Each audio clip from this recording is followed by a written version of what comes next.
Hallo, ich bin Elisabeth Berdinghof. Ich arbeite am Leibniz-Zentrum für Agrarlandschaftsforschung, einem Forschungsinstitut, wo ganz viel zu Leguminosen geforscht wird. Und ich arbeite im Leguminosen-Netzwerk. Das ist ein bundesweites Netzwerk, wo wir uns darum kümmern, dass eben mehr Hülsenfrüchte auf Äcker und Teller landen. Das ist tatsächlich ein ganzer Blumenstrauß an Vorteilen. Ich denke, der wichtigste ist eigentlich die Position in der sogenannten Fruchtfolge. Also ein Landwirt baut ja nicht jedes Jahr dasselbe an auf einem Feld, sondern wechselt die Kulturen ab.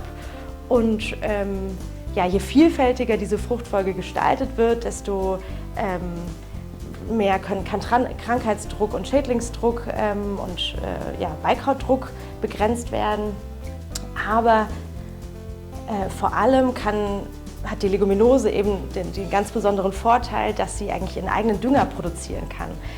Und das macht sie, indem sie zusammenarbeitet mit Bakterien und quasi Stickstoff aus der Luft ja, der Pflanze zur Verfügung stellt.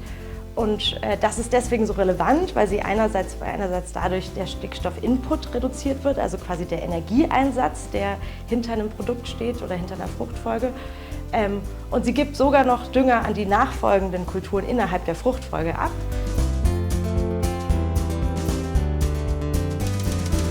Die Stickstofffixierung passiert tatsächlich an den Wurzeln. Und da sieht man, wenn die Pflanze gerade in ihrer aktiven Phase ist, Knöllchen, das sind so kleine Kügelchen, die, wenn sie aktiv sind, ganz knallrot sind und wo eben der Stickstoff quasi von den Bakterien an die Pflanze abgegeben wird oder fixiert wird aus der Luft. Gleichzeitig bieten einige Leguminosen auch Nahrung für Bestäuber, also so zum Beispiel Bienen, Hummeln, Wildbienen.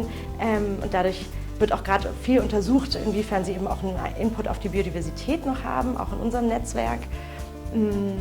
Und außerdem generell gibt es noch positive Effekte für den Boden, also dass er aufgelockert wird. Teilweise sind es tiefe Wurzeln, die nochmal Wasser in tieferen Schichten erschließen.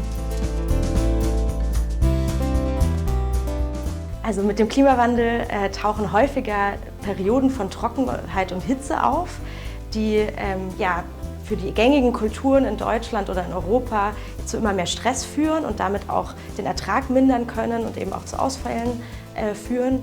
Und deswegen wird auch immer mehr untersucht, welche Hülsenfrüchtearten besonders interessant bei Trockenheit und Hitze sind. Und da gibt es eben ein paar, die ziemlich was drauf haben, so zum Beispiel die Sojabohne, die sehr gut mit Hitze klarkommt. Oder jetzt gerade untersuchen wir beispielsweise die Kichererbse oder die Platterbse oder die Linse, die eben mit Trockenheitsperioden sehr gut klarkommt. Und das ist eben gerade für die Landwirte in der Region total interessant, weil sie somit möglicherweise ihr Risiko minimieren können bei solchen Trocken- und Hitzestressperioden.